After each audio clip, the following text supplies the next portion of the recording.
Υπάρχουν ταξίδια που δεν κάνεις απλώς για να φτάσεις κάπου.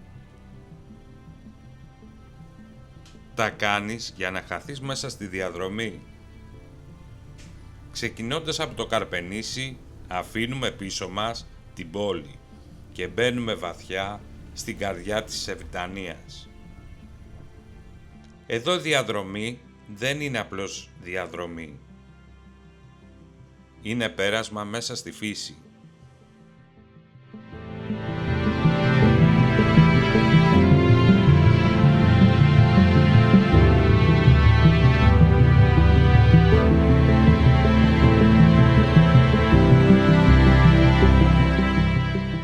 Μέχρι που εμφανίζεται μπροστά μας, μέσα στους βράχους, η Παναγία η Προυσιώτισσα.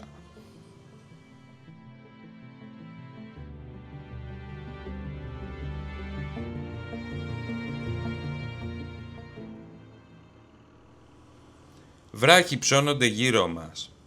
Το νερό ακολουθεί τη δική του πορεία. Κάθε στροφή αποκαλύπτεται μια καινούργια εικόνα. Κάπου εδώ καταλαβαίνεις πως η Ελλάδα δεν χρειάζεται τίποτα περισσότερο για να σε εντυπωσιάσει. Χρειάζεται μόνο να την αφήσεις να σου δείξει την ομορφιά της. Και όσο συνεχίζουμε τη διαδρομή,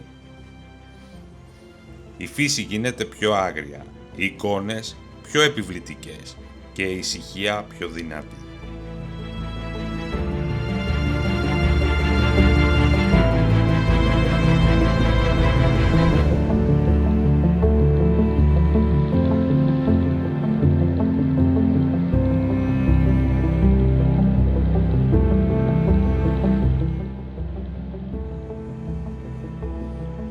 Ένα μέρος που μοιάζει να είναι κομμάτι του βουνού.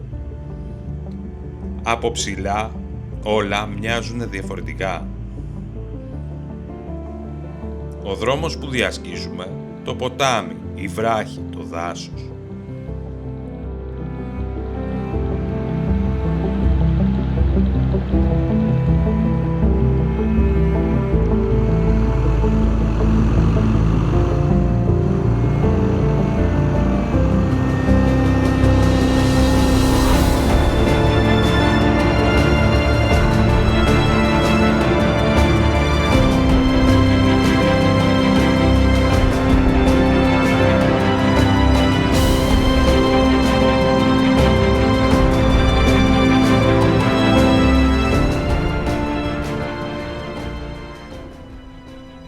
Όλα ενώνονται σε μία εικόνα.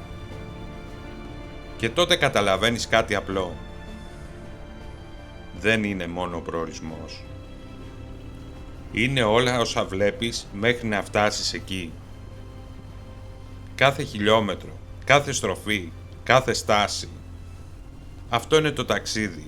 Αυτό είναι το ADV Greek Explorers.